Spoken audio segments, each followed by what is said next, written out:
ఏంటేంటి? హనుమంతుడు సముద్రం దాటాడా? రాముడు 10 తలల రావణాసురుణ్ణి చంపాడా? ఆపండయ్యా, చెప్తే నమ్మేటట్లుండాలి. రాజ్యం కావాలట. ఇంకెక్కడి రాజ్యం? ఇప్పుడు అంతా ప్రజాస్వామ్యం.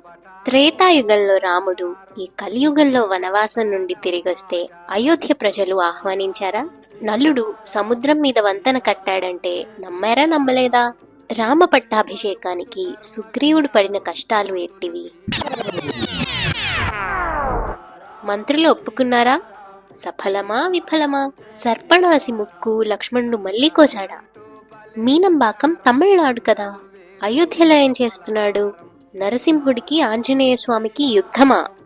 బాబోయ్, ఇది రాముని లీల లేదా విశ్వనాథ వారి వ్యంగ్యమా? తెలుసుకోవాలనుందా? రండి, విశ్వనాథ వారి చివరి నవల అయిన నందిగ్రామ రాజ్యం గురించి ఈ వారం మా కోనేటి మెట్ల దగ్గర తెలుసుకుందాం. కలికాలం మన గ్రహచారం. సీతారాం